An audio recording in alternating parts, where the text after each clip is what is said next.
Hey, Hey, hey, wait, what the fuck? What the what? fuck? Sober Connor, this is season 2. Get that shit out of here. Wait. Is the new stuff up yet? No? No. Can I put it up? Yeah. Okay. What? Bam! It's up. Oh my god! It's season 2. Sober Connor's fucking slacking. I had to get a new editor. Get lady on the job. Oh no. I can just see a little pause on the keyboard, just typing away. Add in all the gifs of dogs at computers. I have no idea what I'm doing. Oh my god, you're really just overworking your new editor. First day on the job. Got all these gifts to put up. But yeah, season 2 got some nice new graphics, got some nice new, honestly, it's just the graphics. Yeah, graphics courtesy of You're My Our Beloved, R-Squeeze. Squeef. Friend of the channel, R-Squeeze. Are we putting in actual sound effects for that? No. I mean, who doesn't love the BBBs? PvP. Like, comment, and subscribe if you don't like the PvP. Like, comment, and subscribe if you do. Or leave a review, because, I don't know, well, at the time of recording this, I'm still going back and putting in the season 1 episodes into our anchor.fm, because eventually we have to turn this thing that we're calling a podcast, we have to make it into an actual podcast. So I'm trying to do that right now.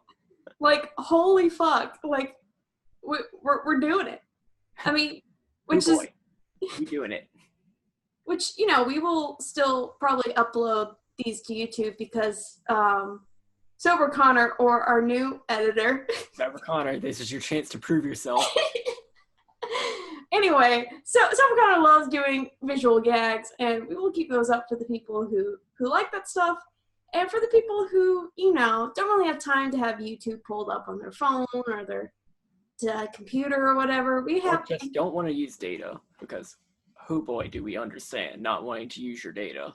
Oh, yeah. No, valid. Yeah, but so for those people, we have the just audio only podcast, because, this is a podcast. Yep. Currently, right now, that is available on anchor.fm and nowhere else. Woo! Because yep. As much as Apple wants to say, hey, we're not going to ban your podcast if it has an episode number in the title, that's bullshit. Oh boy, did ours. Get 'em! Anyway, there goes our Apple sponsorship. I mean, that's fine. So yeah, this is what we got cooking up so far for season 2. If you guys know us, we fly by the seat of our pants. But hopefully we'll have lots of new cool stuff for you. We got ideas that are vaguely in the works that we might do this season. Maybe. I don't know. Yeah, and then season 2 will probably continue for an arbitrary amount of time until we decide it's season 3. Yeah, season 1 may have been 11 episodes. Season 2 is probably going to be like, I don't know, insert number here. Yeah.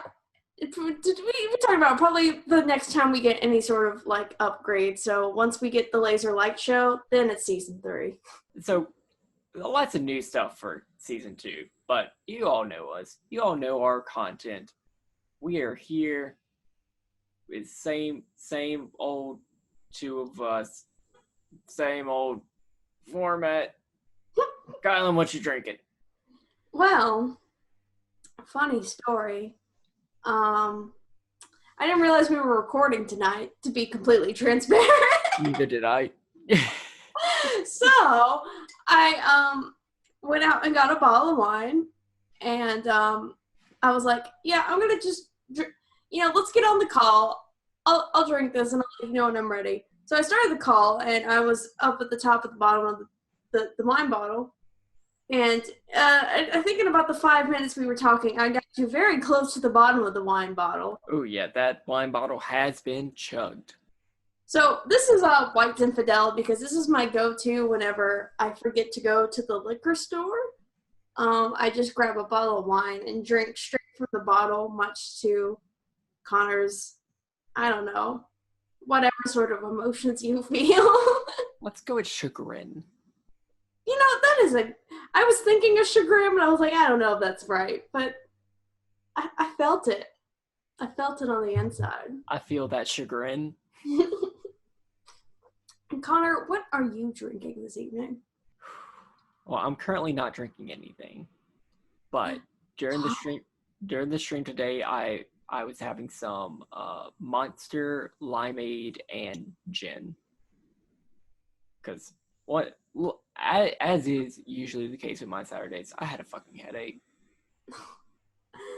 And then right before this, in the time that you went to go get your alcohol, I had made like a half thing of coffee being Starbucks blonde, the like pre-made stuff that you can just like buy bottles of, Kahlua, Bailey's, and Pinnacle vanilla vodka, or no Pinnacle whipped cream vodka.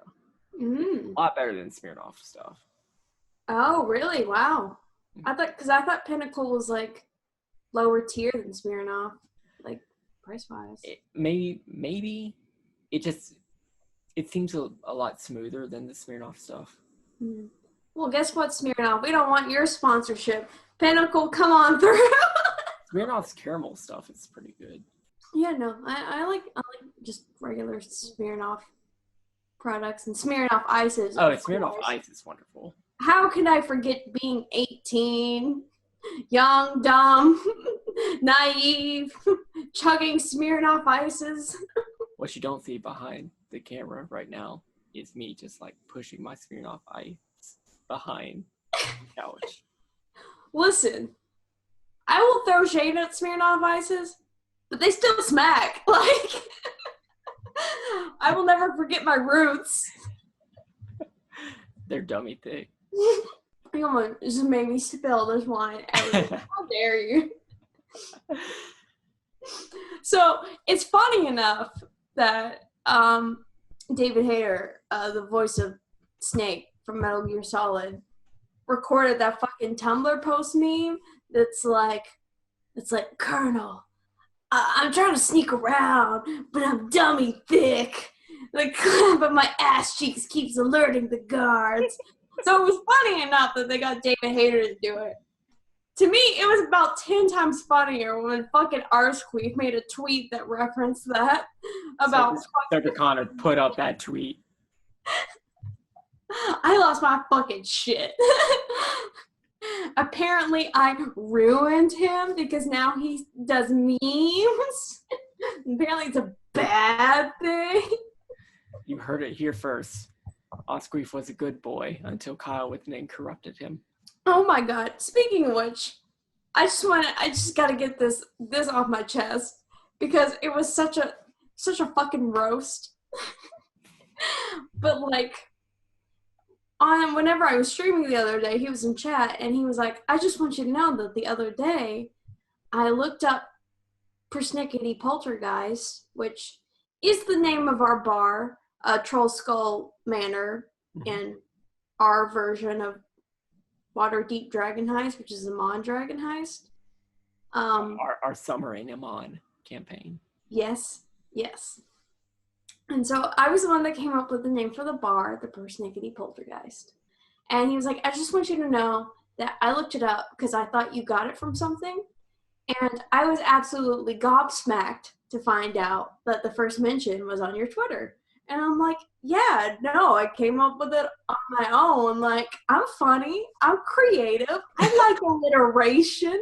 What's your point? And he was like, oh, sorry. 85% of the shit that comes out of your mouth is either a vine or a meme. So excuse me for not knowing. And it was such a drag, but it was like so honest. But yeah, you heard it here first. I corrupt people with memes. We're already off the rails. How do we run this show again? Well, what are the games we done? What's the fun we done? Yes, generally we start with that. We talk about we talk about our OCs for like an hour. And then we spend like 15 minutes talking about other stuff, right? The actual topic that we planned. Bold of you to assume we planned. So, what do you want to start with? You had a Monster of the Week game today. You had another one of those before that. Oh boy. How's that going? Actually, I think I've only had one because That's right. Last week was canceled. Yeah, we canceled last week because I had to go take a CLEP test, unfortunately. But yeah, no, this week was supposed to be our downtime episode, which I thought was just going to be like happy, fun time, innocent, RP, relationship building. Maybe if we're lucky, a beach episode. Ooh. Well,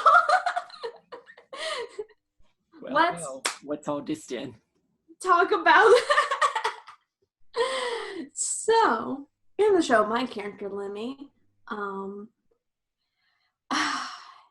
his professor, Professor Lovecraft, H.P. Lovecraft, is dating his mom. Mm-hmm. And so the professor talks to him after class and is like, by the way, he says some like other stuff, like how, there's a lot of latent potential in Lemmy, and like, ultimately it might be his job one day to keep Tara and Sildro in line. Oh my god, I have like the hiccups. I'm sorry. Oh no. But like, yeah, to keep Tara and Sildro in line, because one of them is like has like a fucking werewolf with a sword come out of their stomach, and the other one's like a fucking celestial being with a flaming sword, and Lemmy's just normal. Oh, by the way, I have to say this first. I almost forgot. We ended up losing a player, so our Justice, RJ, who played Ajax, is no longer able to play in our campaign due to scheduling conflicts, and we miss him so much because Ajax was the coolest. And we're still recovering from that loss. But it worked out in canon. He's still around. He's just busy doing sect stuff. But anywho, yeah. So Professor Lovecraft started off with that, and then he was like, "Oh, by the way, I want to ask for your mom's hand in marriage. Is that cool?" Oh. How long has he known her? For a few months. How many months? It's hard to say exactly because the way our game is set up, like each mystery has like an unspecified amount of time in between, sometimes like a month or longer. So it's been at least a few months. Maybe like half a year at least. Okay. Still a little short for Lemmy's standards. But yeah, so Lemmy was just like, yeah, sorry, I'm gonna have to like get back to you on that because this is just a lot right now. Because you're my professor, you have tentacles, but like at the same time, he has a feature where he can tell whether or not people are lying to him, and he knows that the professor's not lying about like actually being in love with his mom, so it's just like a lot for him. Plus there's the fact that like, he's still not over the fact that his dad passed away a few years ago, so it was just a lot for him. Yeah. So that happens. Then they're all kind of like talking about it in a diner, and Sildro was like, "Oh, Professor Lovecraft is just like manipulating you. He's using you to get to us, and he's doing something, blah, blah, blah." And Lemmy's just like, no, the worst part is he's being genuine. it would almost be better if he was lying, because then he would be like some monster that I can take down, but he's not. He's just a guy that loves my mom, and that's the worst part. And yeah, no, we're in this diner, and then it's a little weird because, you know, there's this waitress. She comes out. She asks if we want some coffee. Do we want a double or a double? And then it's like, oh yeah, you know, that's fine. Blah blah blah. We keep talking. The waitress comes out again. Says the exact same thing, the exact same way. And then the news is on.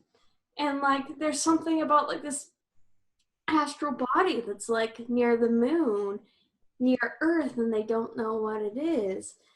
And like Limmy's looking at the TV, and this guy for a split second looks like his dad, like his real ass dad, his real ass dead dad.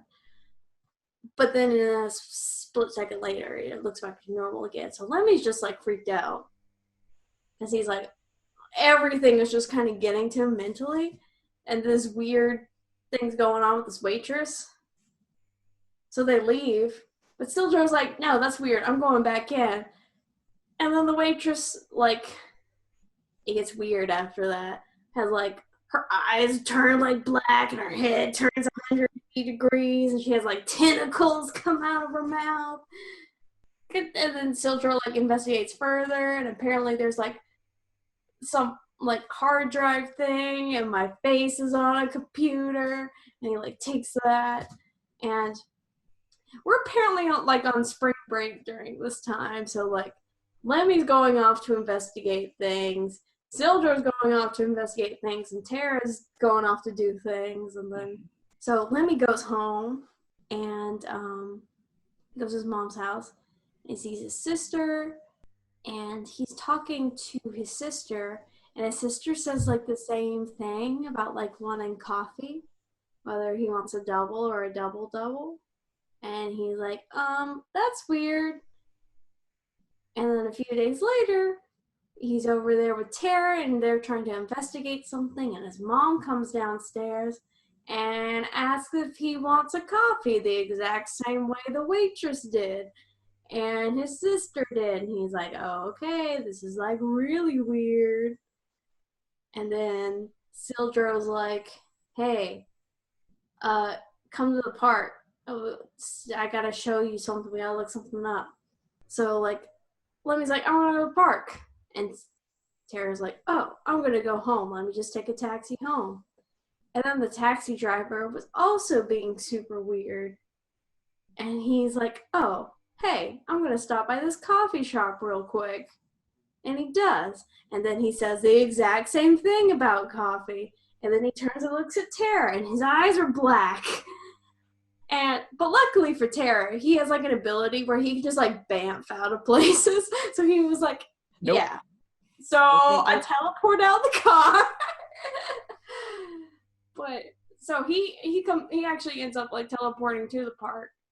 We go find fucking Sildro, who in the past 3 days made a tree house in the park because now he's like doomsday prepping. Nice. Which is so funny because my character is the conspiracy theorist, and normally Sildro is not, but like he thinks it's also a grand conspiracy where the professor is involved and he's out to get us. But we end up having to like break into the library to use one of their computers to look at this flash drive, and boy, Connor. This is where it gets wild. It was already pretty wild. It was already. I'm thinking of like scrolls and mind flayers and shit. But this is where it gets wilder. So they go and look at the flash drive, and like it turns out like they have like copies and models of every person that Lemmy and the gang's ever interacted with. They have like models on there, and then he finds out like it's fucking aliens, man. He was right. Fucking aliens.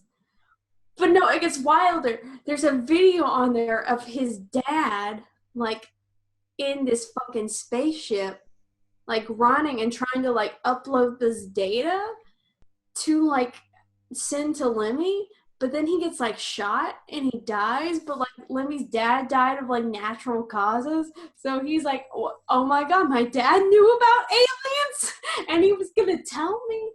And then he sees another video where he was fucking abducted by aliens like he always said he was.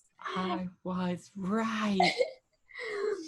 Oh my god. And then like the video has them like, it shows like content warning for a little bit of like I don't know, like surgery, body modification. I don't know if it's like necessarily body gore, but maybe a little bit. But you know, content warning for the next 10 to 15 seconds. So throw up that content warning. This is only in the YouTube video. Audiocast listeners, I'm so sorry. They had like drilled into the back of his skull, and that's all you can see in the video. And he's like, hang on, let me just like feel around in my head real quick. He goes and presses against the back of his head and like hears like a pop. Oh no. And like he gets Tara to like pull out what is essentially this flash drive that was like in his fucking brain. But like once it was pulled out, like all of like that like anxiety and all that like jittery nervousness like went away. Oh. And like they looked into the flash drive and basically the aliens have like were like viewing everything from his eyes. So it was basically all like, so he was basically taking surveillance videos for them because they uploaded some shit into his brain to do that.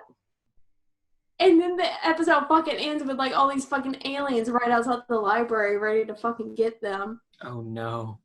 But like so fucking wild because I was like, oh, this is gonna be a happy fun time episode. It was not.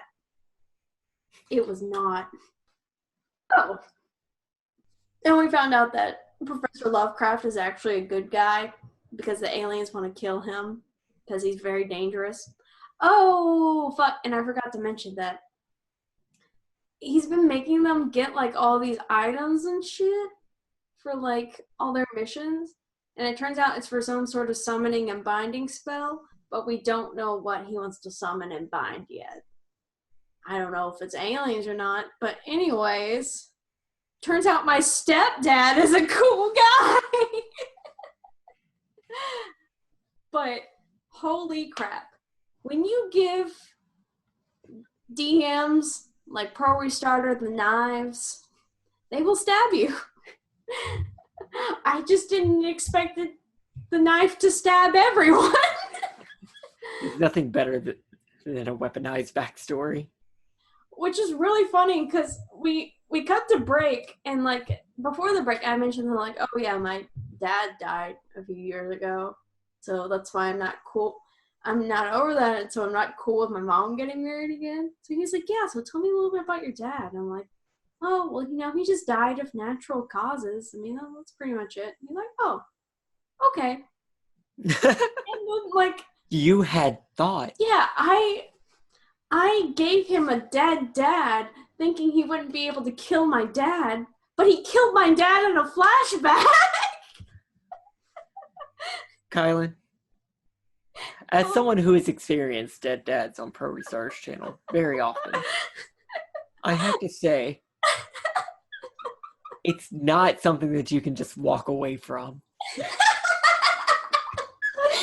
The man has a brand and he needs to stick to it. Pro Drama Club, kill your dad. That's the tagline.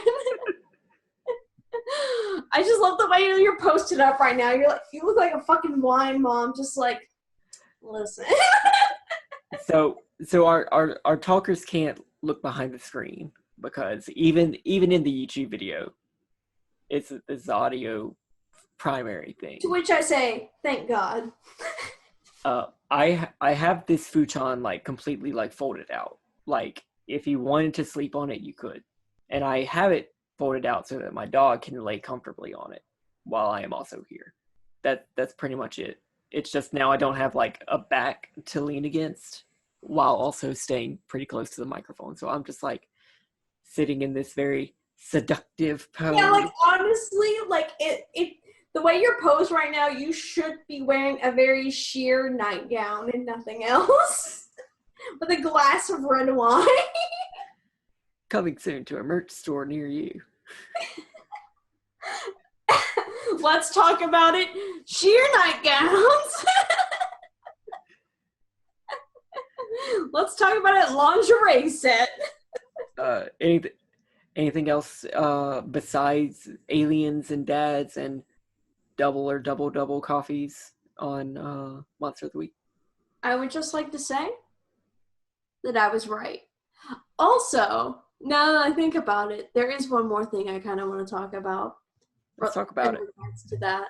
So one of the mechanics, yes, parkour for the ladies and gents and those who identify as neither. So there is a mechanic in Monster of the Week. So because it is a Powered by the Apocalypse type game, you get experience when you fail rolls. You also get experience whenever, I don't know exactly the name of this mechanic, but I'll describe it to you. It's basically the character and the DM or the MC. GM intrusion. No, it's something a little different. It's like one of the players and the MC will pick a stat, like a stat to highlight for you. So anytime you roll using that stat, you automatically gain experience. So, like, if someone's like, I want to see Lemmy be sharp this episode. And the MC will say, oh, well, I want to see Lemmy be tough. Anytime I roll sharp, I get experience. Anytime I roll tough, I get experience. If I roll with that stat and fail, I get 2 experience. So, I've been leveling up like a motherfucker. Because people seem to keep picking my sharp stat, which is what I use the most, because Lemmy is very sharp. Mm-hmm. So, I've leveled up a few times. So, I'm at the point where the next time I level up, I can get an advanced option. And one of the advanced options, which is interesting in Monster of the Week, is you can change your character to an entirely different playbook, as long as it's not played by someone else. Okay. Because there's several different playbooks you can choose from. So you can change your entire character concept, which is something I'd never thought about before. But one of the other castmates, I guess, on that show, Dave, CCC dash, I don't remember the numbers, but friend of the channel, CCC dash numbers, was like, oh, so like the next time Lemmy levels up, like you could totally change his playbook to like another playbook or something. And I'm like, that makes a lot of sense. Because what does a conspiracy theorist do once they find out they're right about everything? And also, what happens whenever, like, basically anxiety was uninstalled from his brain? So what do you do then? And I'm like, this is character development. So I feel like the next time I level up, I don't know if he's necessarily a flake anymore. I mean, I think there is another playbook that works into it. There's another playbook called The Expert, which is basically like you know a lot of shit about, you know, the monsters you're trying to hunt, which makes sense because Lemmy's always very well researched. So it's definitely something I'm toying with. And I think I might want to do that because I think, character development.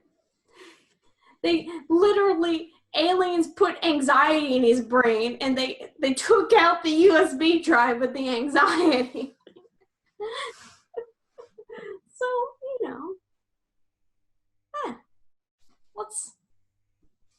let's pursue that path. What happens if Lemmy is like cool now all of a sudden?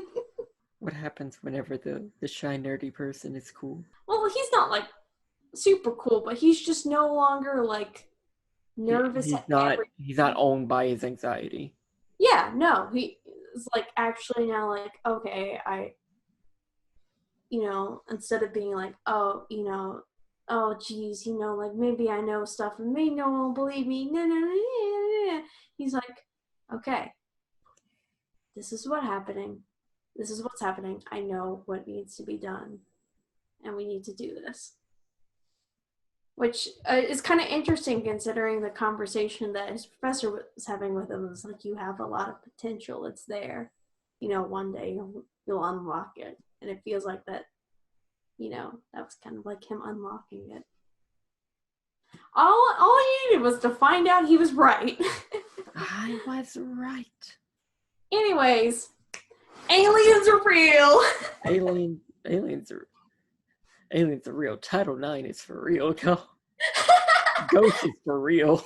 Title IX is for real. Oh my god. Okay. Enough about me. Let's talk about one of the games you're in.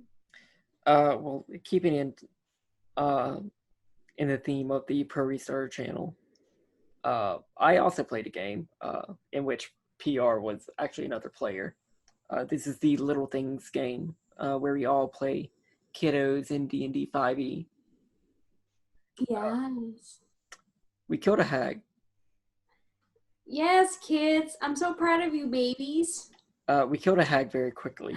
Strong babies. So, this was not a very, Koyar specific episode. Koyar is the name of my character on that particular game. And please remind the audience what exactly Koyar is. Koyar is a ranger. He is a shifter from the Eberron source books, Wayfinder's Guide to Eberron, I guess the Unearthed Arcana that released alongside it. But it is in the Forgotten Realms, so I'm playing it as his parents were werewolves and abandoned him. Woos. So he was raised by two halflings who ran a kennel. He has two halfling dads. Hell yeah. But anyway, Koyar is 8. Oh, baby. But shifters age a little bit quicker, so he's 8, but he looks like a 14-year-old human. Oh. Is he the youngest in the party? By age, I think so, but physically, he's sort of like the oldest. Interesting. He's the closest to adulthood. Which, the hag, whenever she appeared, did not look like a hag. She looked like a beautiful naked woman. Koyar was feeling some feelies. You are 8, sir. And was very distracted. This hag kidnapped our Loxodon friend, played by Nomadic. Wonderful, wonderful man. Because he was at GaryCon this past week. Sweet. And we had to go rescue him. This involved us going down and encountering the goblins who were enslaved by this hag. Her hench goblos, who were all imprisoned in cages. Now, Koyar has not been caged per se, but he is very claustrophobic and has essentially, besides very brief glances of the outside or very brief excursions with his dads, his entire life has been lived in a one-room cabin. Mm-hmm. So he is not a big fan of confinement. He was hyperventilating. It was bad. It was Oh, bad for baby. Koyar, and I'll be interested to see how he gets over that in the next couple of sessions, because it never really got resolved. Every time I play this character, I feel a lot better because it seems like Twitch chat always reacts very positively to the choices that I'm making, like me describing him like hyperventilating and being upset by like being in this tight enclosed space, or like him wanting to rush back and see if he could like potentially free the goblins, which would have been a horrible, horrible choice. Mm-hmm. Twitch, I responded like, "Oh my gosh, I just want to give Koyar a hug," or like, "Oh my gosh, he's like a baby Forrest Gump," because I do a very strong Southern drawl for this character. Nay. I really like playing the character, and I'm glad that other people enjoy him. Yeah, it's nice whenever you see people being like, "OMG, I love blank, blank being your character," and you're I just like, thought you were saying Blake, who is another character that I play. "Ah, yes, we love Blake. We stand." It's funny because earlier today, I was texting, or Indoor Adventure was texting me. It's just like, look, I know eventually you want to change Blake's name. Do you want to like start doing that now, or, well, I told him my answer, and in order to see when that happens or how that happens, you'll have to tune in to twitch.tv/the Indoor Adventurer, because Ooh, friend of the channel, Indoor Adventurer, you runs another game for me. I'm just going to segue into that because I didn't really. There's not a lot happening in the Little Things game right now. yeah. Like we're You just guys are making just really picking up now, right? Like episode 3, something like that. 3 or 4, yeah. Yeah. Yeah, we're just going through the woods and encountering horrible nightmare creatures from Dot's brain. I thought that game was going to be cute and wholesome. It is not. Nope. Anytime you're in a stream campaign, do not think it will be cute and wholesome. Please Lessons have a learned. session 0. You need to know what you're getting into. Warn me. But I play in another game with Indoor Adventurer, where I met Arask, who is like this dragon that my patron had dealings with in the past. Oh, ooh woo. And through conversations that I do not think Blake was probably charismatic enough to maybe do this, he finessed their first keep. Oh. Uh-huh. So this dragon was like asking him, was just like, listen, do you like how do I get in contact with you whenever you leave, uh, in case like I have need of you or something? Because like before, this dragon had like read his diary and summoned him mysteriously to his domain. After a conversation, Blake was able to sort of just be like, look, people are trying to get in touch with us. If we do stuff for you, you're already asking us to do jobs. Instead of paying us, give us a house. Give me a house. And he was just like, yeah. And so our little group of millennials who think they can afford a house actually can get a house financed. God damn. D&D, where you live out your fantasies. Woo! Topical. So now we need to go find and kill a hag. And I think that's actually what we're about to do tomorrow. Oh, we're finding and killing a hag tomorrow? Yep. I mean, it's been a recurring theme in our games. This is recapping a lot of what happened in our last episode, but in our last episode, let's talk about it. But yep, hags are still being killed. Turns out these are both sea hags as well. Oh yeah, tomorrow because today is Sunday. I'm still in Saturday mode. Excuse me. Yeah, we are very early on a Sunday morning. In about 15 minutes, we're KyleWithAnN is about to have to experience the trauma of daylight savings time. Fucking hell. Okay, first of all, fuck Benjamin Franklin for thinking that we need. Okay, well, no. Okay, daylight savings time, I guess, makes sense back in the day, but why the hell do we need daylight savings time now? Especially the spring one, because we lose sleep, and I don't like that. It's just, ugh. It's just, ugh. So, a big old fuck you to Benjamin Franklin. We do not want your sponsorship.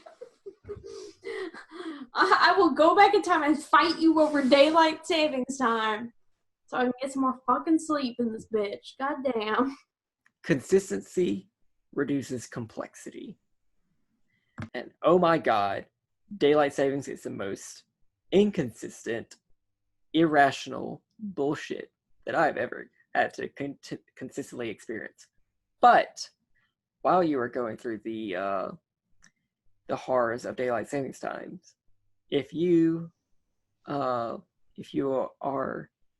living in a home and you have fire alarms, please change the batteries in them, because apparently it's good to do that whenever you have to set your clocks. Yeah. Do that twice a year. This isn't the content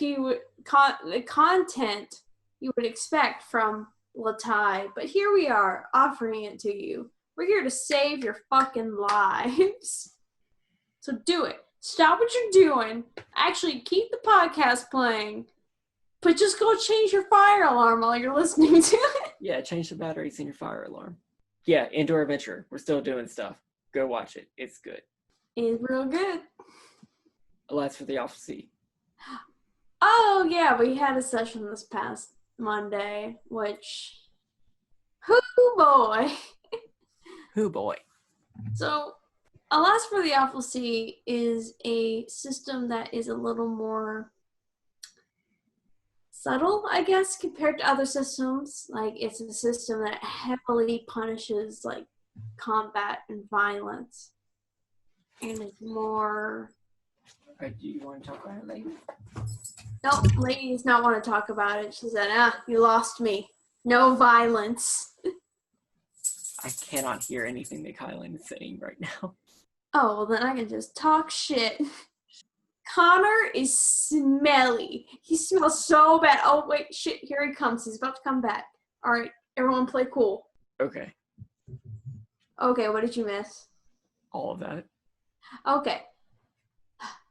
Anyways, so Alas for the Awful Sea, compared to like other games, is a little bit more subtle in its approach.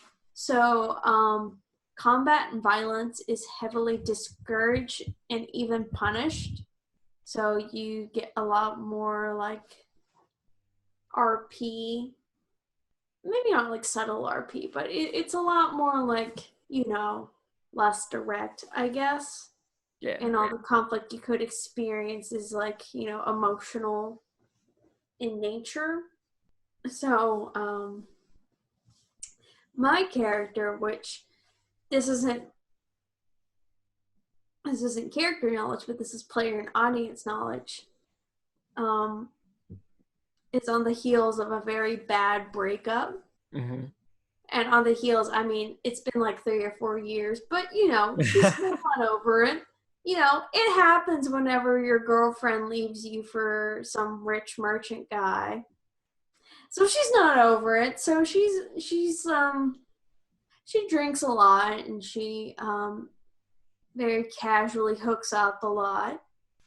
But like for once, she's like, maybe I could be like a little romantic, and because she's kind of interested in the captain of the ship. She's like, oh, I'll just like get her a flower while I'm here by this flower shop. Which turned into a whole fiasco, I'll say. Spill. So, as Dagny is heading back to the ship, she runs into Elizabeth, who is played by Anarsis. And Dagny is not playing it cool whatsoever. So Elizabeth notices and is like, oh, what's that you got behind your back? And instead of like telling the truth or like saying something rational like a normal person, Dagny's like, a gun?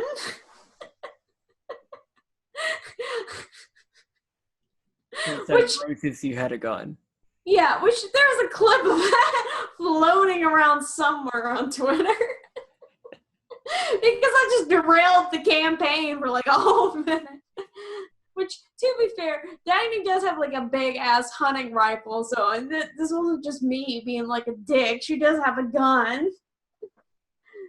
But, you know, she just couldn't think of anything better at the moment. Also, Kylen couldn't think of anything better at the moment. I feel that. So, but it turned out being really fucking funny. And it was like, yeah, Dagny, you probably shouldn't like say that kind of stuff. Most people take that as a threat. But, you know, Dagny doubled down. Like, you know, she wasn't going to admit to the ship's doctor that she bought a rose. Because, you know, Doc is always like in everyone's business and she's not about that. So she ended up like dodging her long enough to get on the ship. She tried to drop it off in the ship in the captain's quarters. It was locked. She tries to like break in. Guess who fucking notices? Fucking Elizabeth. And Elizabeth is just like, okay. So, like, what are you doing in here? Like, should I tell the captain? And Elizabeth's like, oh, you know, Dagny, excuse me. It's like, oh, you know, fucking tell her then, I guess. Trying to hide the fact that she still has this fucking flower, which is, like, basically destroyed because Dagny was trying to hide it and ended up, like, smooshing it. And then, like, finally Elizabeth sees it and it's just like, Dagny, you could have just like said something. Now we have to go get you another flower, which was, you know, very sweet of her. She wasn't like a jerk about it. But Dagny was still like, if you tell anyone, I'll kill you. Because that's just who she is. Yeah. But yeah, no, they ended up getting another flower for the captain. And again, she was like, you know, don't tell anyone, not even the captain. Just like don't. But later, the captain comes back and like Elizabeth comes to talk to the captain and the captain's like holding the rose and like basically through a series of roles and role playing it and stuff, the captain thinks, whose name's Harper, but you know, Dagny calls her Captain, so it doesn't really, you know. So the captain thinks that it's from Elizabeth. Oof. And like Elizabeth can't really say anything. She's kind of like implying that like she does know, but she can't like say. And she's like, oh, you know, you should go out to the party tonight because they were partying at this bar and talk to some of your crew. Blah, blah, blah, but like Elizabeth wasn't going. So that bummed the captain out. So whenever we do go to the party, captain gets way too drunk. But like, backtrack a little bit. I ended up inviting another character named Annabelle, who is not part of the ship's crew. She's a passenger to the party. And then like the captain and Dagny were talking, was like, oh, you know, you have a soft spot for Annabelle, and I think Annabelle's treating you like really nice. So like Dagny's like like doing math in her head, like, is she flirting with me? Does the captain think she's flirting? Wait, hang on. But I like the what? And so it's like trying to talk to Annabelle to get like what's going on over there, but like subtly. And she's like, no, Annabelle doesn't like me. I don't like Annabelle. I like the captain. I'm going to go with the captain. Oh, the captain is like sad drunk because Elizabeth's not there because she thinks Elizabeth gave her the rose and she likes Elizabeth, but Dagny likes the captain and Elizabeth maybe likes the captain, but Elizabeth would never tell. But then like Dagny and the captain are talking and then eventually they both figure out like the captain figures out that it was Dagny, and Dagny figures out that like the captain got the rose but thinks it was from Elizabeth, and that was awkward. Well, this certainly sounds like an off-the-table game. So, basically, love triangles. They're a shape. They're a good shape. They are certainly a shape. So, basically, Dagny's just like, fuck. I tried to do like this one romantic gesture and it like backfired tremendously on me. So like, let's never do that again and just go back to, drinking a lot and fucking random women. I mean, I don't know. We could bleep that out. But basically,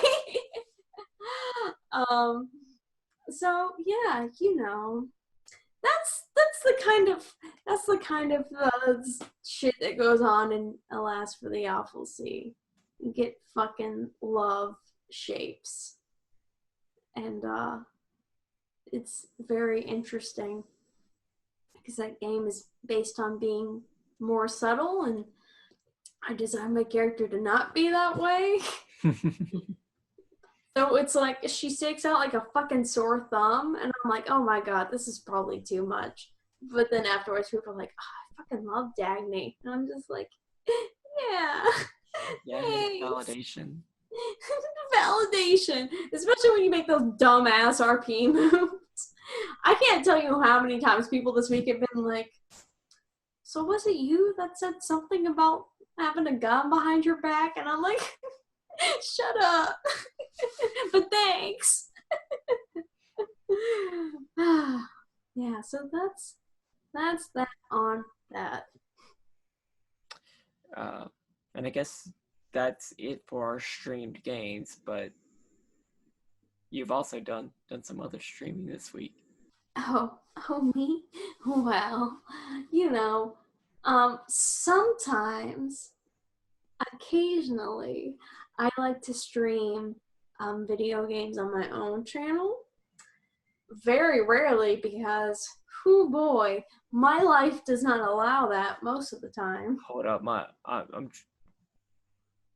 the like space-time continuum is like fluctuating with you right now. It's now 3 a.m. Oh boy, 3 a.m. No. Fuck Benjamin Franklin. Anywho, now that I'm like 2 hours in the future, I've come from the future to tell you. Okay, so basically, my schedule sucks, and I don't get to stream as much as I would like to. But whenever I have small breaks from school, I try and wedge a little bit of streaming time in. And I was on spring break this week, so I was like, oh, I'll do some streaming. So I did like a kind of 3-day stream marathon. I originally planned to play Donut County all 3 days, which, if you guys aren't familiar with Donut County, it's kind of like a Katamari-esque game where you basically, there's things in the level that you drop down a hole. Yes, you are a tiny hole. The more objects fall into the hole, the bigger your hole becomes. You want your hole to soak up so many things. And that's it. And like that game was so much fun and I loved it, but I finished it in one day. Horneo Main Police, thank you so much, but your presence is not required for this. Please go away. Although I would love a compilation of all the like things I said during that stream that could be taken out of context because I said so many of them. Because when you have a hole that sucks. I have so many other videos to edit. Please don't. All right, Ice Cream, get on that. JK. Yeah, no. So I finished it the first day and I was like, shit, what am I going to play? I don't have money to get a new game. And TSB was like, hey, play Battle Chef Brigade. You love that game. And I'm like, yeah, fuck it, I'll do it. I mean, I'm terrible at puzzle games, but let's do it. And so I did that for the last 2 days of my stream, and that was a shit ton of fun. Which, for those of you who aren't familiar with Battle Chef Brigade, it's a puzzle action RPG game that's all about like cooking competitions where you like hunt for the ingredients and then like do puzzles to like cook the ingredients. It is so much fun. It's hard as shit for me, but I love it. And yeah, no. Turns out that by the end of that stream, the only thing I have left to do to become a Twitch affiliate is to just stream 3 more days. So, fuck it. I'm gonna knock it out of the way and stream Sunday, Monday, Tuesday as well. Woo! Because one of my New Year's resolutions was to hit Twitch affiliate this year. Oh boy. And we gonna do it. At the time I made that resolution, I was like, I'm not gonna have like 50 followers because I stream so infrequently. Turns out people were following me even though I wasn't streaming for like months.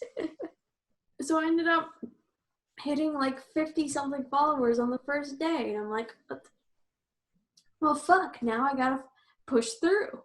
Because I was so close to hitting affiliate last time, I just didn't have enough followers. So now I gotta like recomplete all the goals, but I'm so close to getting all the goals, so I'm just gonna do it. Don't do it. I'm excited. Because although right now I do not have the time to like stream that often, maybe my schedule will change and I will. And like, you know, it would be really cool to have like emotes and like, you know, bits and subs and all that, those fun perks. That's fun stuff. Yeah. Anyways, I need to run to the restroom, so can we take a little break? Once we figure out what sort of transition we're doing. Can you like, okay, have like a tiny snail going across the bottom of the screen, and then like, what is it? What is that song? Is it Chariots of Fire that I'm thinking of? That's like, dun, dun, dun, dun. I think that's from 2001 Space Odyssey. Oh, that is. The Chariots of Fire is da, da, da, da, da. Either one of those works. If you want to play both. Yeah, I'll play both. Or Sober Connor will play both. I am not Sober Connor. Sober Connor will play both so that we don't get copyright stricken. And there's just gonna be a little snail. Yeah. You can do it, buddy. We're so proud of you. Okay. Bye. Right.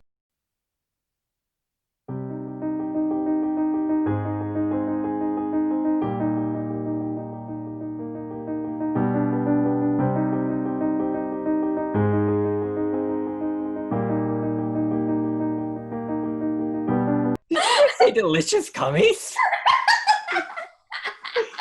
No! Let's talk about that! Dare you cut the recording?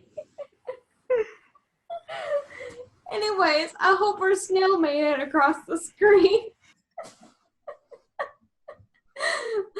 This train is off the rails and it's on fire. What are we talking about? Well, I mean, we talked about our stream games. We still playing a couple of other ones. Yesterday, we played some Aether. Yeah, that's the game that you and I and our friends, Arsqueef and Ginger Benji are in. Friends of the channel. And that's DM'd by TSB. And yeah, we played in a game of that yesterday. So during that game, I was very distracted. Because like I'm literally running into that game like right after work. Mm-hmm. And I've been working on something very frustrating at work for the past couple of weeks. Those frustrating scrummies. Yeah, very frustrating scrummies. And so I was kind of distracted. So I know for like the first like part of the whole game, like I was like not talking at all, and then I've wrote it up to, oh well, Skewer's drinking a lot because he's trying to cope with something. We're just doing stuff in that game.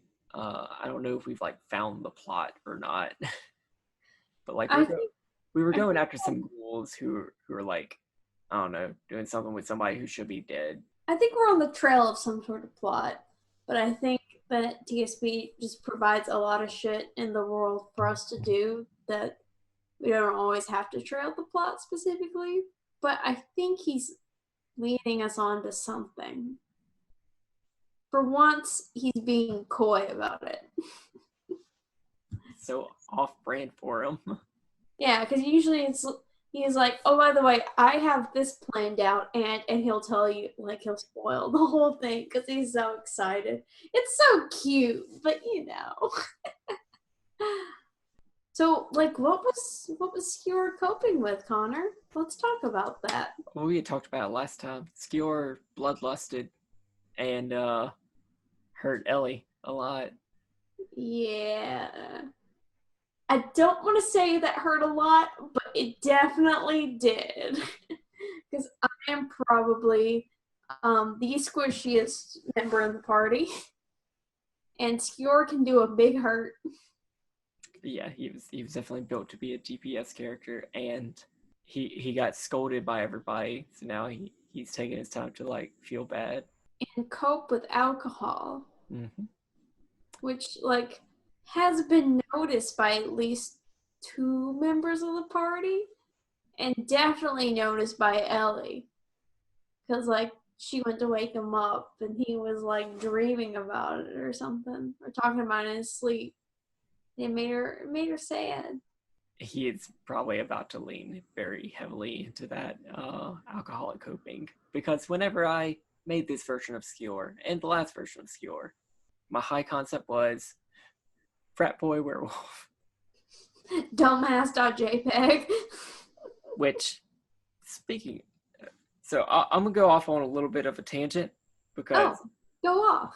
Yes, this Skewer is frat boy werewolf, and not too long ago, at underscore Sayra on Twitter, specifically tweeted at Cybrwulf1201, the order on Netflix is relevant to your interests. And oh my gosh, they have frat boy werewolves. And it's the best thing ever. And they also have witches, which are like, witches and werewolves are like my 2 favorite things. Ooh. It's awesome. I love it. Really? I'm always through the first season, and I hope that the season finale isn't like terrible. It gets me big Sabrina vibes. Anyway, that's all I wanted to say about that. Good. Thank you so much, Sarah. What did we do in that game? Because Ellie was a lot more involved at the beginning of that. Yeah, so first we passed through this halfling village along the way and was met with wonderful halfling hospitality. But while we were there, we figured out that the son of one of the families, his name was Milo Greenbottle, was missing. He ran off to live with the humans, and he took the family heirloom, which was a circlet that makes the wearer into a very sexy human. So we were kind of like conflicted. We're like, should we bring it back? Should we like take the circlet back? Should we like tell them his family misses him? Should we not do anything at all if we encounter him? Because it turns out he was probably in the next village over. So we're pretty conflicted. We do get to the next village. We meet him. Turns out he's just this really happy guy running this bar in this sleepy little town. He's super lively. And his husband's like super drunk. But, you know, it's still kind of cute. And while we're there, we decide to take a job taking down some of the dead that are rising in the cemetery. Also, we hear rumors of strange little people meeting in the middle of town by the well. And Ellie is like convinced it's fairies because someone said it was fairies that grant wishes, and so she was stuck on that. But anyways, that was all the, I guess, prepping and planning and talking. Then we went out to this graveyard where we fought some skellies and zombies. Mm-hmm. Then we went in the well, where we actually did find fairies. They were fucking fairies. But it wasn't quite fairies. It was more like darklings. I mean, they're fae. Yeah, but it's a little different because these are like fairies who like can't see the sunlight or else it hurts them real bad. Yeah. And so now our party has been charged with taking this one darkling who sacrificed most of his life to see a sunset because it was so beautiful. Because seeing the sun actually ages him like a shit ton. So now they're like, oh, if you take him to this, the darkest part of this woods, our elders can make him into an elder or something like that. So we are now carrying this tiny, frail little darkling. But oh my god, I was so fucking sad. That kind of shit gets me. Like, even though it's all pretend make-believe games, I was still very sad and very upset that they could not see sunsets without almost dying. Mm-hmm.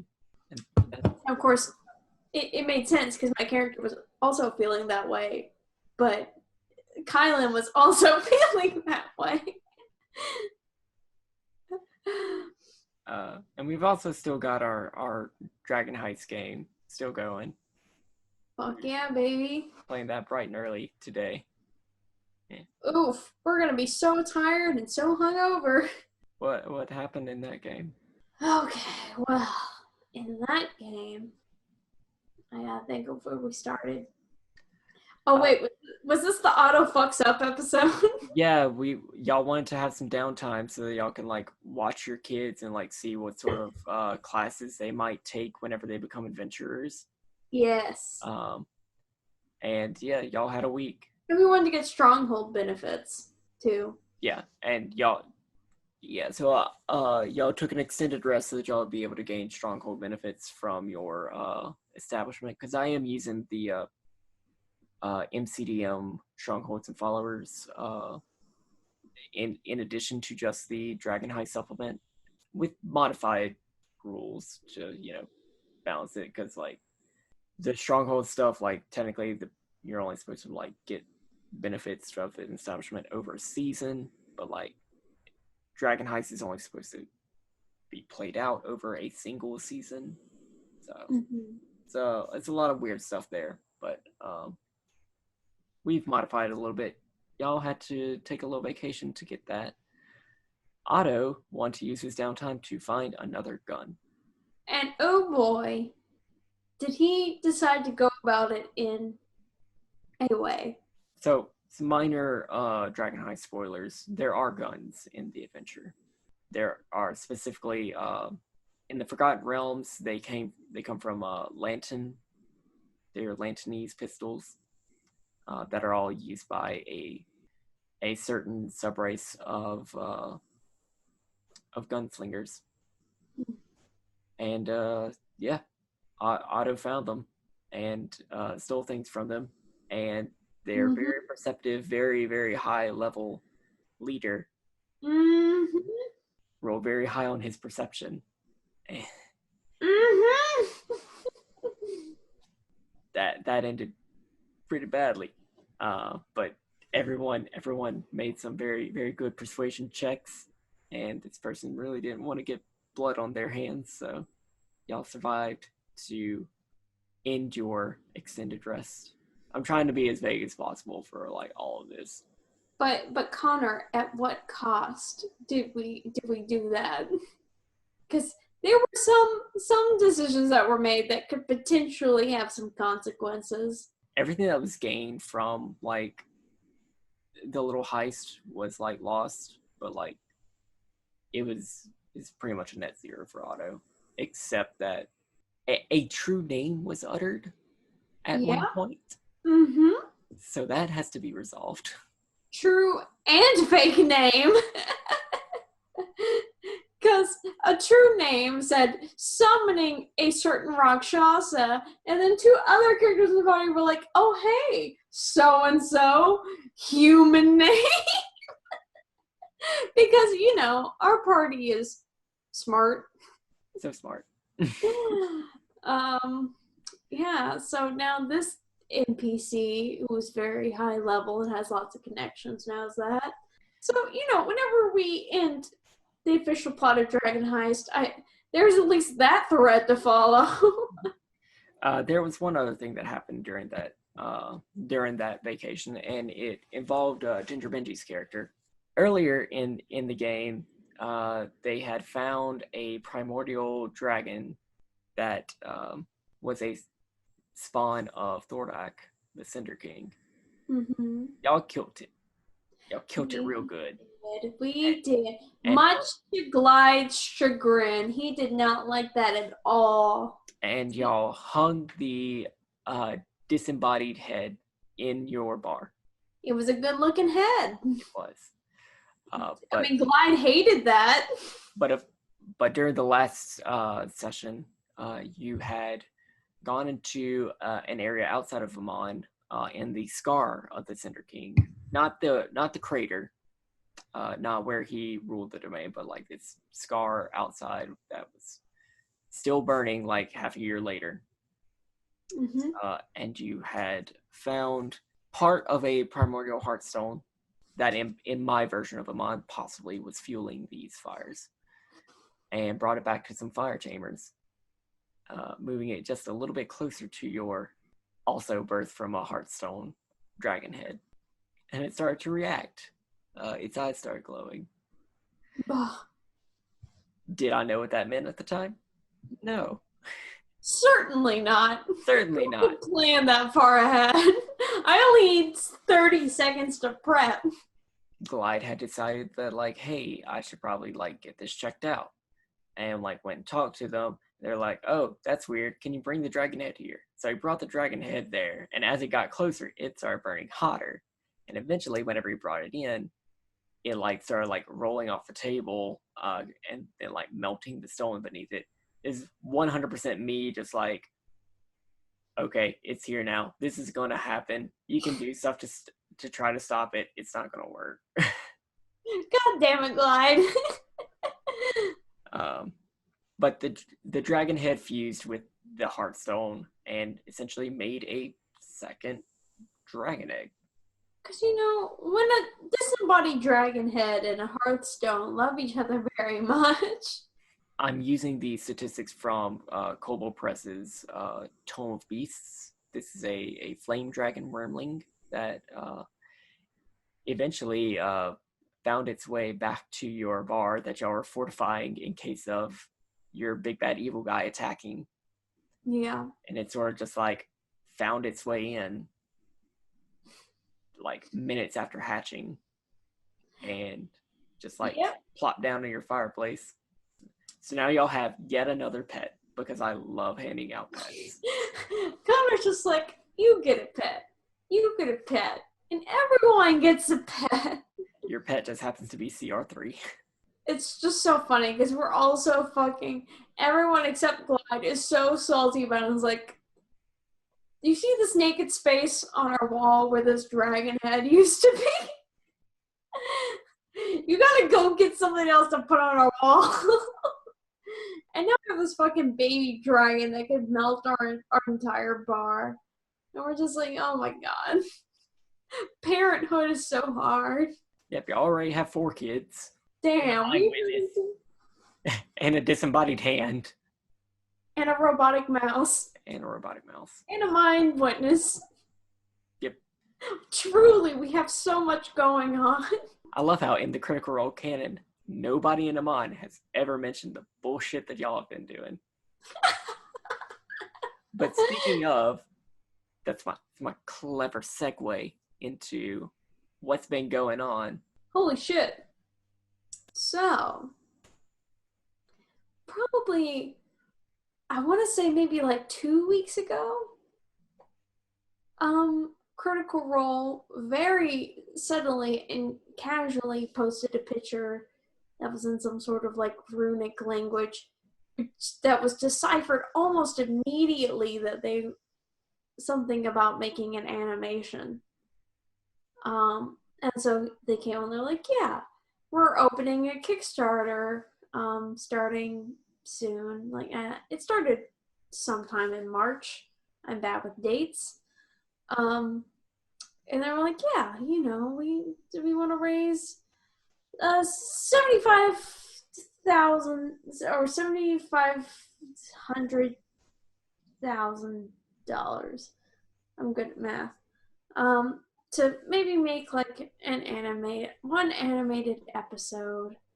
So hopefully you guys can donate. And currently it is at $6,798,000. Holy shit, it's almost at $7 million. And how many days does it have left? 40 something? 39. 39 days left in its Kickstarter, which it met its original goal of the $7,500,000 within 41 minutes and hit $1 million within its first hour. And it is now beats the Kickstarter record of the most money raised for a movie TV project. We're coming for you, Pebble. The most successful Kickstarter is like $20 million. We're not gonna work. Yeah, and we have almost 7 million within the first few days. So that has been taking definitely the TTRPG world by storm, and has even leaked into mainstream news, which Critical Role has had its few mentions before, I think, in the mainstream news, but now it's being picked up by multiple sources. You're not going to see it on your TV, but just online news articles of how this fucking campaign started by these nerdy ass voice actors and to make just one episode has morphed into a series now. Like, holy shit, what are your thoughts on all of this madness?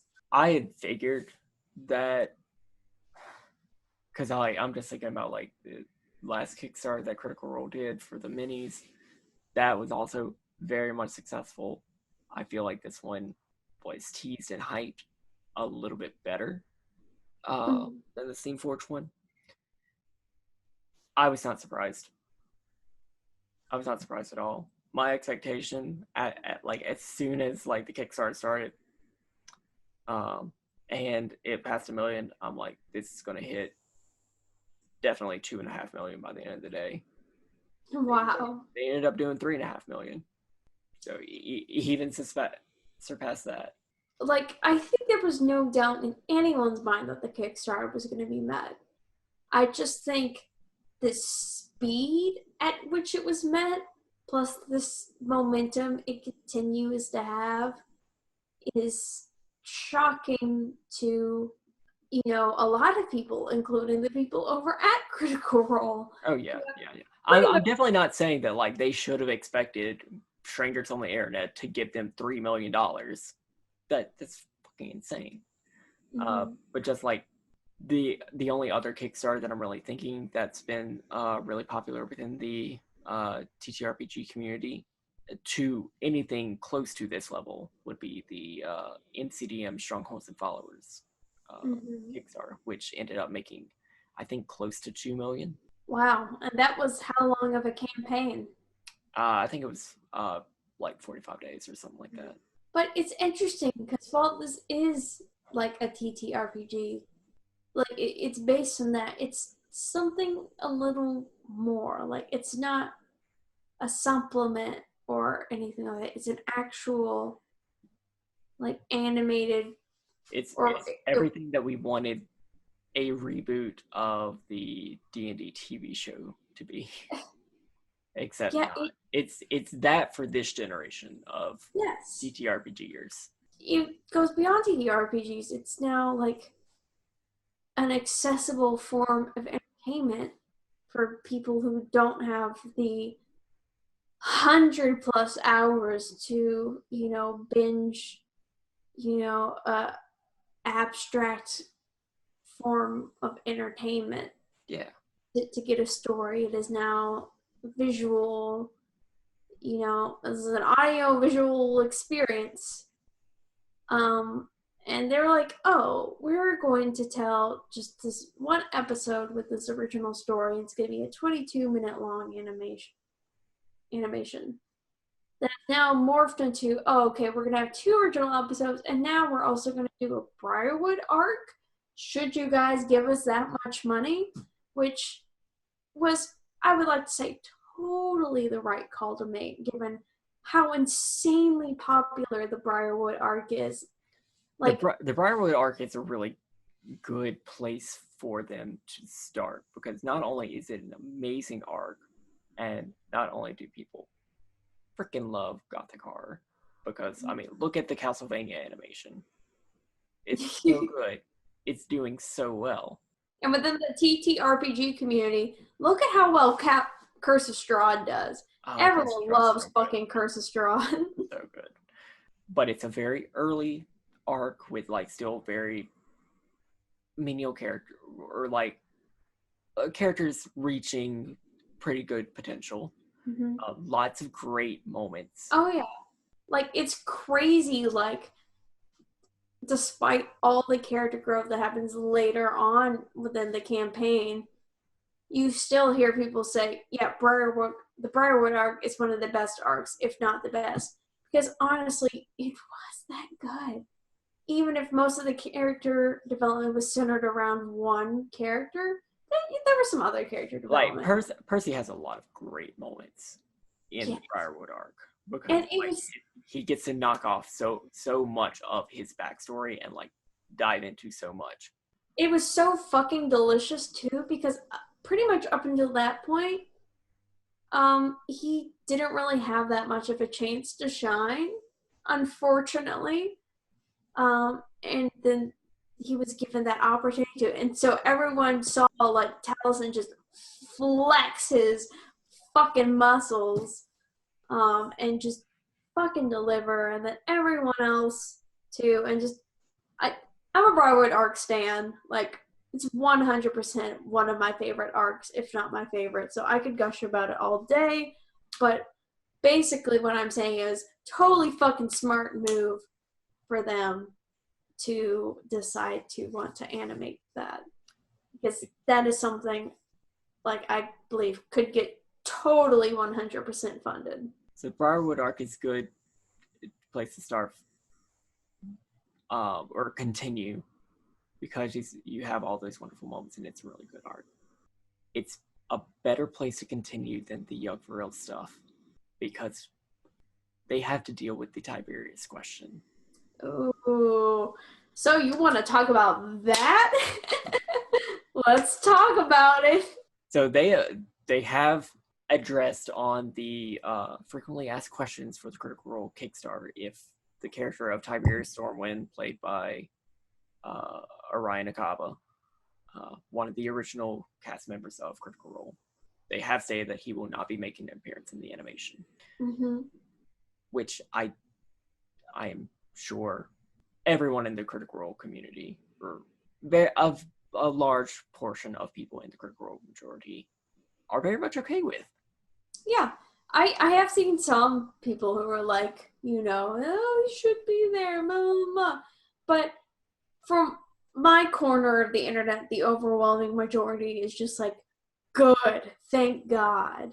Just because, for those who are not familiar, and we don't have time to divulge all this, but Orion has done some pretty shitty shit before and after leaving the show. Yeah, just in The your own receipts are time. out there. In your own time, please Google Orion Akaba controversy. You can find a whole bunch of stuff with just like his own stuff, his Draconian Knights Kickstarter, and all the shady stuff that was going on there. Yeah, there's a lot.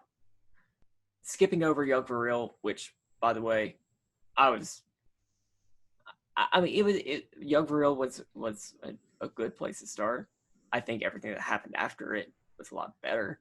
Mm-hmm. It just, as soon as they left the Underdark, I was just so much more interested in the show. So I'm glad that it probably would have been good to see like some of that animated, because I'm sure how Matt was describing the Underdark is not how I was picturing it at all. Because like I'm just picturing a whole bunch of tunnels and like some dungeons from Oblivion. Yeah. But Briarwood Dark, wonderful arc, very great place to pick up on. We don't have to include the sorcerer. Good stuff. Yeah, definitely, 100%. That definitely takes care of any sort of. Well, actually, I suppose there is a slight issue of retcon because this new adventure story is supposed to take place at level 7, which canonically the sorcerer would still be there, but I don't know exactly how they're choosing to. So it's interesting because, like, in the show, it seems they're going to be brushing over it, but in the comics, he's going to be there or is there? I'm not sure. So the comics are stuff that happened like before level 2. Mm-hmm. That was just like level 1 stuff. And that was just like Matt Colwell just decided that he was going to use Tiberius, and like he asked him, he said, yeah. Like he asked Matt, and Matt said, yeah, you go ahead. But have you seen any of the like celebrity indie stuff? Pretty sure, yeah. Because I know in a lot of that, they've done like little things where like Keyleth and Percy were like off doing something at this moment, where they met Archon the Cruel, and dug up a Marquesian tomb with him. And whenever we saw again Archon make his debut in Critical Role, Archon was just like, yes, I know these two, pointing at Keyleth and Percy. So apparently like that stuff is still in canon. Yeah. So they can definitely have all the characters like go off and do something and just leave Tiberius behind and still have it be canon. Mm-hmm. It would probably not be the same if like they were portraying what it seems like they were from the animated intro, which is the fiendish plot involving Sovereign Chaldoroi. Because like as far as I know, Tiberius was there for that. But if it's an original adventure where like everybody's just off doing something, yeah. Cool, awesome. That's good. that is all well and good by me. So it's so crazy to me how quickly it's being funded and how quickly it continues to be funded, because I think the cast and crew of Critical Role is at a point that's like they're coming up with stretch goals, not really sure exactly what they'll do for them, but then they're being met and they're like, oh shit, how are we gonna do this? Like the Mighty Nine Vox Machina crossover one shot, they're just like, yeah, we're not really sure how this will work logistically. We just kind of came up with it. So we gotta think about that now. Oh yeah, it's gonna be like level 20 characters and level like 10s. Oh no. Oh no. The Search for Terry. I mean, they're in Wildmount. Wait, what? They have something about a search for Terry now? I mean, I'm just saying, like that might be a thing that they could do. If like Tyrion goes missing and like the Mighty Nine knows where he is, podcast, like also doing something. That'd be a nice like cut between these two scenes or something like that. Matt Mercer, if you need that idea, there you go. Credit us. Like, comment, and subscribe, Matt Mercer. Friend of the channel.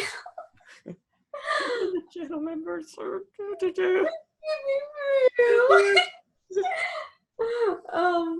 Yeah, no, it's like, it's just banana pants, honestly, because I feel like, who knows, maybe even these next few stretch goals will be met, and they'll have to come up with more stretch goals. Like, on top of that, too, maybe to dig a little into some controversy, if you don't mind that. Ooh, let's do it. Let's talk about that. Let's talk about it. Let's get spicy in this season 2. With success has been some backlash from people, for I guess reasons that are different reasons, but reasons that are closely related enough. That's basically the root of it being, how dare they raise this much money in this amount of time? With some like root shooting off of that, some people saying, it's totally unfair how quickly they raise that much money, given, how many other small-time creators need support.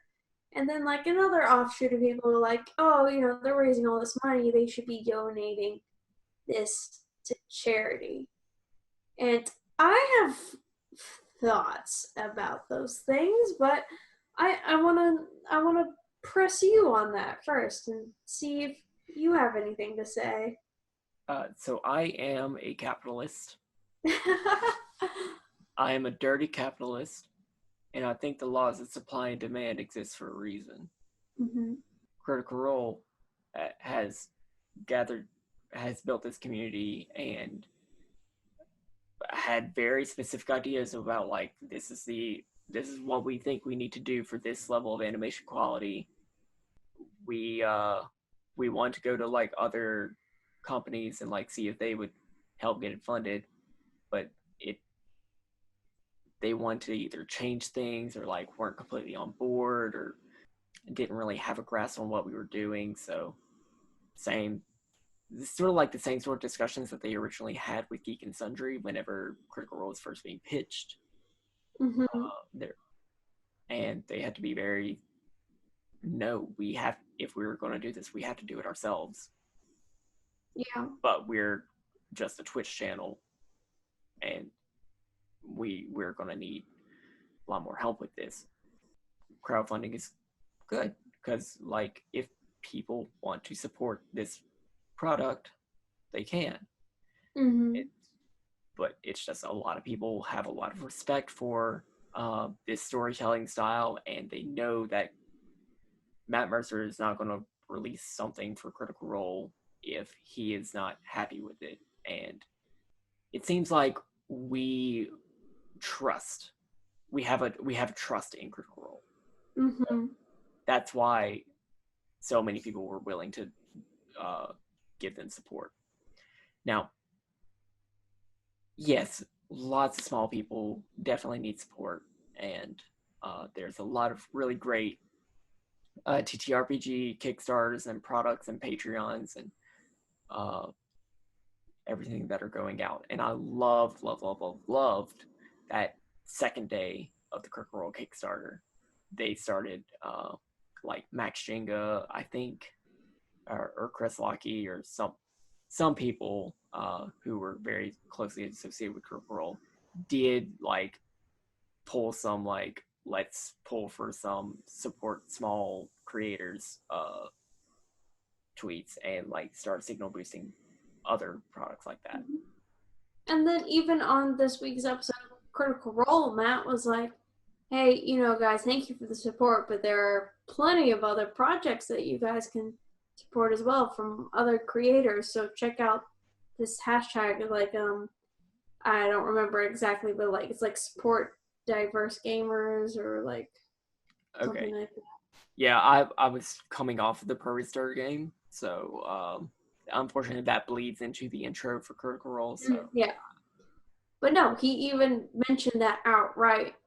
Because a lot of people were like, you know, basically criticizing them, like, because like as if they had control over how much money they were going to get. yeah, it's, to me, I believe, and this could probably come from a place of bias. I will acknowledge that it's almost like a little unfair, like, but the things that people are saying, but I think just like with any degree of success, especially just like a large margin of success like that, people are bound to be, I don't want to say like jealous, but like in a sense, yes.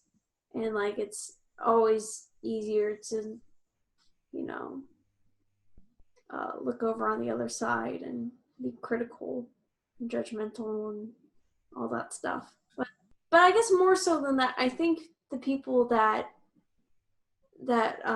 use, and I've kind of gotten into this on my Twitter, but people who use Critical Role as a metric to measure their own success are ultimately doing themselves a disservice. Just because even at very early on, like when they were first starting out, Critical Role started out with a lot more advantages than just your average TT. Oh Jesus, I'm so drunk I can't even say the letters. TT RPG streamers start out with. Yeah. So like they already had the boost from shit. Yeah, who runs Geek and Sundry?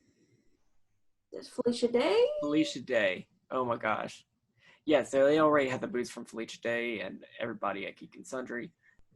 They have a really good advantage in that they are all playing at the table live with which that's great for like pacing and stuff. Oh yeah, definitely helps. And like feeling that table energy. They have the advantage of they're all professional actors who are all great at telling a engaging improvisational story. Like that's what they do. And they're fucking friends with natural chemistry and not strangers brought together who have to kind of make up that chemistry on the spot. Yeah. So like there's a number of factors that contribute, and plus they've been in this game for like 4 or 5 years pretty much. Yeah. Building this fan base over time. So there are a number of factors that can contribute to why this Kickstarter is wildly successful. So for just an independent creator to look at that and be like, well, that's, oh, like my channel will like never be that successful. That's not fair, and this is discouraging. Blah blah blah. Like, yeah, if you go into that mindset, it is going to be discouraging. But I think if you look at it kind of like, okay, well, this is kind of like the ideal combination of factors. This is like the most like popular TTP RPG show on the internet. So yeah, this makes sense. But like this doesn't define my own success, and I can find my own level of success that's more like, I don't want to say reasonable, but like, yeah, kind of. Like, we can't all be wildly popular. It's not how it's gonna work. So like I think trying to like set our goals like that level is just gonna end up like with people like crashing and burning out and being disappointed. Yeah. But that's just my 2 cents on the whole issue. On that side of the issue. There's also the other side of the issue, which I think comes from people who are, without being too spicy, I want to say a little less informed about Critical Role, who are like, they should donate that money to charity. you know, if they're getting all that money, they should just donate that money to charity. Which you oh, can't. go on. Yeah. First of all, Kickstarter does not allow you to do that. So nice try, buddies, but you know, Kickstarter won't allow that to happen. If you don't like that, go talk to fucking Kickstarter about it because it's their rules. Go kick Kickstarter. Kick their butts. Oh fuck! There goes our Kickstarter sponsorship. Oh man, I'm just losing all sorts of sponsorships today. Fuck. But it's just like so funny because if you took even like a small fraction of time to research the amount of charity work that Critical Role has done, like it's almost kind of like, you know, laughable, those comments. Because for those who don't know, since the show's very beginning, they have been partnered with A26LA, which is a nonprofit dedicated to working with like children and teaching them about storytelling and creativity and all that stuff. Got A26s all over. Yeah. But they specifically partnered with A26LA because that's their local one. Yeah. In addition, they've worked with Pavlov, Operation Supply Drop. Have they worked with World Builders, or am I? I don't think they've worked with World Builders outright, but they've definitely mentioned World Builders. Yeah. So definitely at least 3 different charities. Also, if you go to their the frequently asked questions page on the Critical Role website, one of the questions is, oh, you know, can we mail you guys gifts, give you guys gifts, all that stuff. And they say, I mean, we would much rather you prefer you donate to charity. Here's a list of all the cast members' favorite charities. So you can see everyone in the cast of Critical Role and even Brian's favorite charity that they would rather you donate to than give them stuff. So the fact that people are using that as like an argument to me feels almost, you know what, I'm gonna say I'm a little spicy. It's a little ignorant. Well, it is very hard to remain informed, especially as everybody's going to have their knee-jerk emotional reaction. That's okay. That is valid. But just know that people on the internet are going to call you out for your bullshit. Yeah. But your feelings are definitely still valid. Yeah, the feelings are valid. I get the jealousy. I too am sitting over here just like, damn, I wish I had that much money to do creative shit. But I don't. But, you know, it's just, the cast of Critical Role, they're not always perfect. And they sometimes slip up and make mistakes. But they're the type of people who, once people, you know, bring it to their attention, they're very quick to try and correct those mistakes. And they're always trying to use their platform for good and promote others and promote charities and whatever they can do. So why not, for once, can we support them when they want to promote themselves? I think they have talked the talk and walked the walk for years now. And they've proven themselves to be, in general, very good, reliable allies in a number of causes. So why can't we support them in this project without complaining about it so much? You know,